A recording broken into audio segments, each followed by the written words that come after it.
If you're making these four LinkedIn content mistakes, then you're not only missing out on eyeballs and impressions on your content and profile, but you're also missing out on closing more deals. In this video, I'm going to reveal the four LinkedIn content mistakes that you are probably making and how you can fix them fast. Hey, if you're new to the channel, welcome. My name is Owen. I am a marketing agency owner of a LinkedIn ghostwriting agency, and I have a coaching program helping coaches scale without relying on sales calls. I've been in business for over 5 years now. I've made multiple six figures each year, and I've realized that a lot of my clients, before they become our LinkedIn clients, make a lot of mistakes when it comes to content creation on LinkedIn. So that's the purpose of this video, to help you avoid the mistakes that are pretty common on the platform so you can create more deal flow for yourself off of LinkedIn. And if at any point in this video you decide that you have no time and you rather invest in expert help, then you can look at the description down below and you can find the links on how to get in touch with myself and my team to see if you're a good fit for one of our offers. So without further ado, we're going to dive into my iPad here and we're going to highlight the first mistake that you're probably making on LinkedIn, and that's obsessing over likes and comments and shares. The beautiful vanity metrics that really mean nothing as long as you know who is actually seeing your content and that they are your ideal client persona. So I want to drill this message into your head, and it's kudos to a Twitter friend of mine, JK Molina, that likes ain't cash. Now, likes, comments, and shares are all great vanity metrics. They show that your posts are getting good engagement, but if they're not made up of your ICP, then they're better off not even being there. What we want to focus on even using LinkedIn in the first place is using it as a deal flow platform so you can create more business for yourself, not so you could just solely stroke your ego and boast about how great you are. So there's plenty of people that have millions of followers and $0 in shares. And then there's plenty of people that have 1,000 followers and are making 6 or 7 figures in sales. So truly, before you even decide who to believe and who to trust, if they have a bunch of likes and they have a bunch of followers, yes, they might be doing something great. I have a decent following. I get a decent engagement. People get way more than me, but I can guarantee that I'm probably using the platform in a better way than they are from a business perspective. But nonetheless, just do your due diligence when wanting to take advice from someone on LinkedIn based off their vanity metrics. And after all, if you're watching my content, most likely you're a business owner, coach, consultant, or agency owner. So you should be focused on not so much getting likes on your content, but actually creating content that converts into real deals. So the first way to fix this mistake of obsessing over likes, shares, and comments is to focus on content that truly helps your audience. You want to make content that is specific to your ideal audience member and be speaking to them directly and sharing the solutions to their problems. And you want to be mindful that the people that are engaging with your content or DMing you are your ICP. There's plenty of lurkers on LinkedIn. Sure, there are on other platforms, but specifically on LinkedIn, there's 9-to-5ers, corporate individuals, and even business owners that are using the platform just to watch, just to consume, and they're not actually liking or commenting, but they will DM you. So you want to be mindful of who actually is reaching out to you, who's visiting your profile. Side note, I encourage you to get LinkedIn Premium, which will allow you to see specifically who is visiting your profile so you can see that they fit your ideal client persona. The worst thing you want is to get a bunch of likes and comments on your post and they're not even people that will ultimately pay for your services or product. And honestly, I want to share this piece for you not to be discouraged if you are getting low likes on your content, because what really matters is the inbound flow. If those are your ideal clients and you're not getting a lot of engagement on your post, then you're doing a great job, because ultimately the goal here is to create revenue and not vanity metrics. But one way to find out if your content is resonating with your ICP is to simply ask them. Create a post, share it with someone in the DMs that you know is your ICP, and simply ask them, does this resonate with them? Does this help them? And then you can set yourself on the right path. You want to measure success by the value you provide, not just numbers. Now on to the second mistake that you could potentially be making is using every trick in the book based off influencers and copying others. A clear way to think about this is that not everything that works for others will work for you. You need to find out what specifically works for you in your industry. And a good way to do this is to follow along with influencers that are speaking to the same ICP that you would like to speak to and kind of dissecting what they're doing to find success. But that all being said, is there's just plenty of tools that LinkedIn offers that you could leverage, but it might not be effective for you. So I like to impart this acronym upon you called KISS. Keep it stupidly simple. You want to do less to create more. You don't want to try a bunch of things where you're only giving 20% of productive energy towards each of those components. all to find out that you're not getting the results that you desire. So again, there's plenty of tools on LinkedIn. There's LinkedIn Lives, there's LinkedIn Learning, there's Sales Navigator, there's publishing videos, there's the whole slew of other tools that you could be implementing on LinkedIn.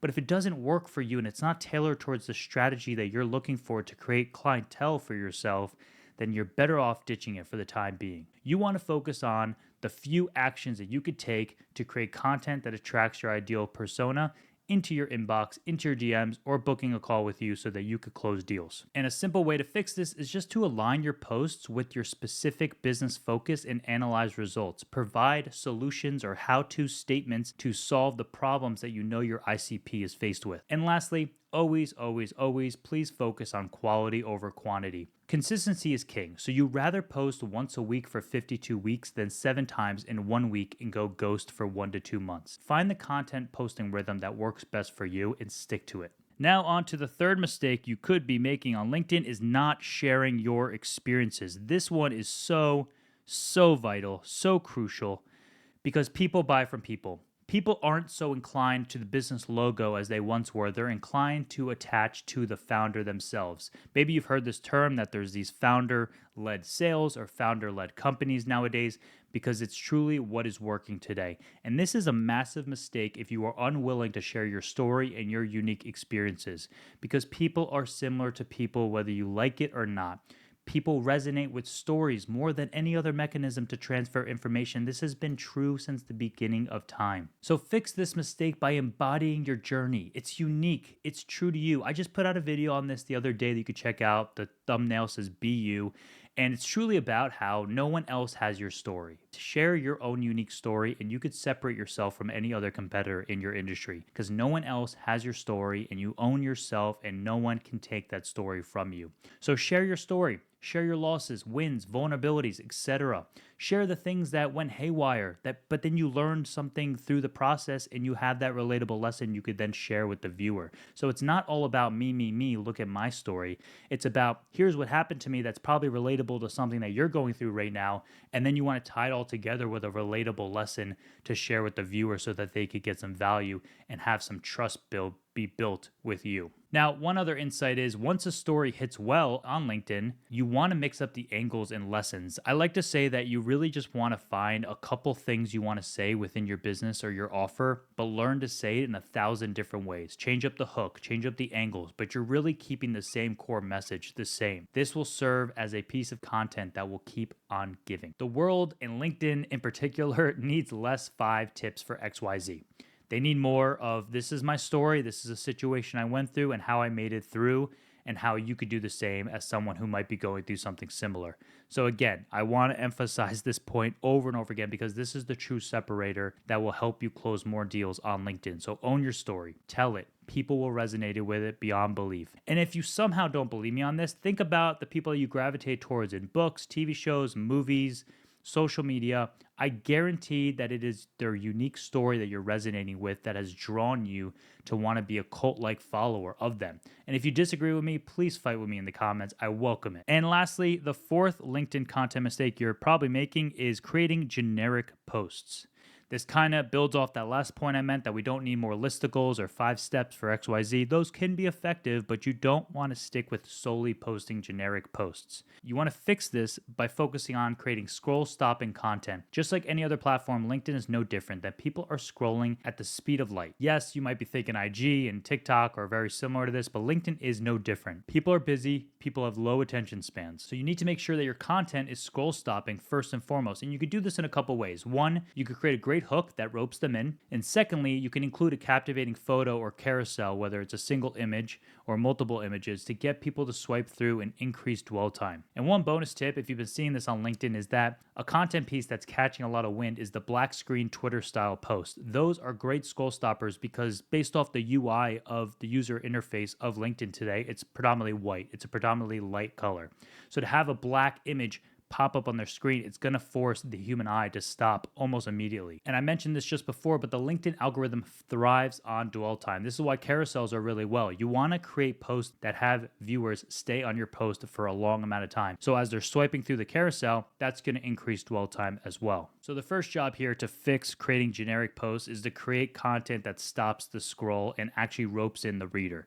The second job is to get them to stay and consume for a while, and this will boost impressions as it will show your post to others that look like that person that's viewing it who sat on your post for a while. Which again, this is a great reinforcer to make content that speaks directly to your ICP, directly to your ideal client persona that you ultimately want seeing your stuff. So call them out in a hook, specifically business owners, XYZ, coaches, XYZ, fitness providers, whatever it is, whatever your ICP is, call them out in the hook. Speak directly to your audience's needs and desires and interests, and personalize the content based on their ICP's pain points. This is truly what sells.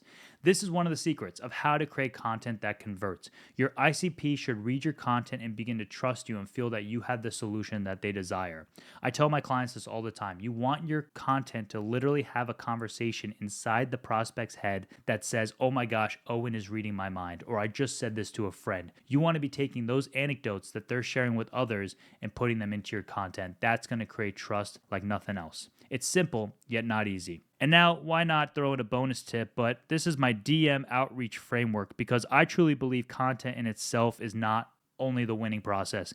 You need to kind of marry the two. You need to have a DM outreach process and great, consistent scroll stopping content. So quickly on my DM outreach framework that we implement for our clients is don't pitch long paragraphs right off the bat with your outreach messages. If you've watched my other videos, you've heard me say this phrase, to date before you marry. You want to build a rapport. You want to have a conversation with them that's honestly unrelated to business and just focus in on their own interests. So here's my winning DM framework.